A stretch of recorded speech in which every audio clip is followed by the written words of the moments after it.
मैंने इस वीडियो के पार्ट 1 में आपको डॉक्टर एलिस सिल्वर की रिसर्च के कुछ साइंटिफिक और थ्योरेटिकल फैक्ट्स के बारे में बताया था कि इंसान इस दुनिया की मखलूक नहीं है।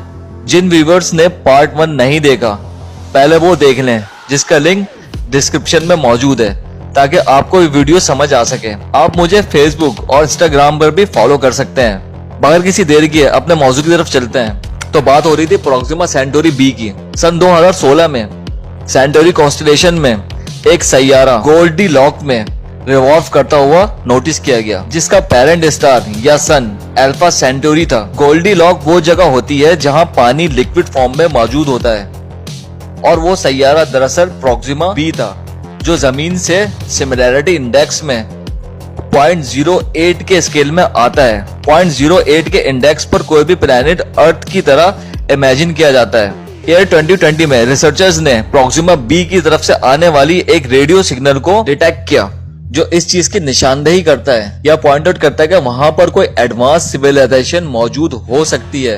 हालांकि प्रोक्सिमा बी अर्थ से 4.2 लाइट ईयर्स दूरी पर है, और जमीन से सिमिलैरिटी की वजह से प्रोक्सिमा बी को अर्थ 2.0 कहा जाता है। प्रोक्सिमा बी और इसकी सिविलाइजेशन के बारे में वीडियो के एंड में बात करेंगे। अब चलते हैं कि इस्लाम इस बारे में क्या कहता है कि आया इंसान जमीनी मखलूक है या इसको किसी दूसरी डायमेंशन से जमीन पर भेजा गया है।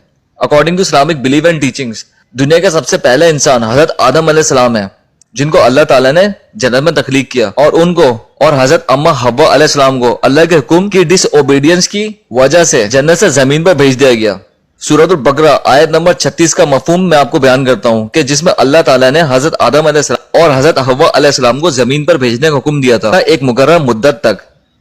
यहाँ पर ये मायने निकलते हैं कि हजरत आदम अलैहिस्सलाम को जमीन पर पैदा नहीं किया गया था, बल्कि जन्नत से जमीन पर एक मुकर्रर वक्त तक भेजे गए थे। लेकिन हजरत आदम अलैहिस्सलाम के बाद जमीन पर बसने वाले तमाम इंसान जमीन पर ही रहते हैं। जिस तरह तमाम कायनात और तमाम इंसान, हत्ता कि जिन चीजों को हम जानते भी नहीं हैं, तमाम की तमाम एटम्स और एलिमेंट्स जो कि जमीन पर पाई जाती हैं, मिलकर बने हैं, और हमारे अकीदे के मुताबिक हम अल्लाह के पास से आए हैं और अल्लाह के पास ही लौटकर वापस जाना है।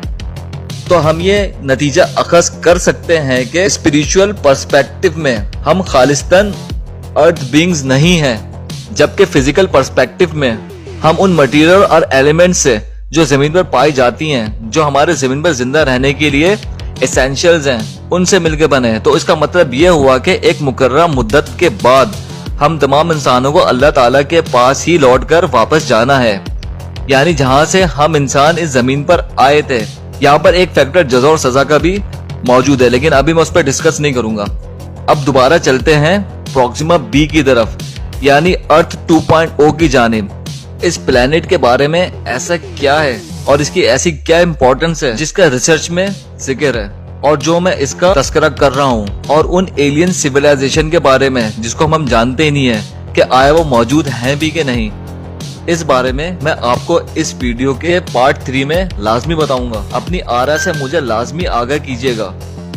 मिलते हैं इसके पार्ट 3 के साथ। उम्मीद करता हूँ आपको आज की वीडियो भी पसंद आई होगी, तो चैनल को सब्सक्राइब कर दीजिएगा और वीडियो को लाजमी लाइक कर दीजिएगा। मिलते हैं इसके पार्ट 3 के साथ, जब तक के लिए अल्लाह हाफिज।